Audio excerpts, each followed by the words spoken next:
Hello, today I want to show you guys how you can rename your interactive worksheets on TeacherMade.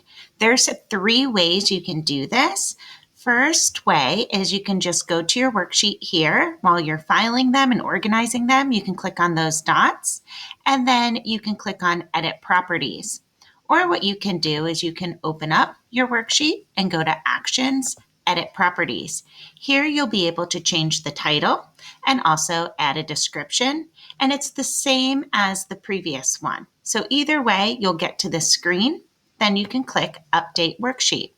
Another way is if you are editing your worksheet and editing the content and it's pulled up, you can just easily click up here where it says Edit Worksheet and you can rename it. Then you can push OK and it is ready to go. I know that I'm renaming a ton of my worksheets to make them easier to find for next year, so I hope this is helpful for you too.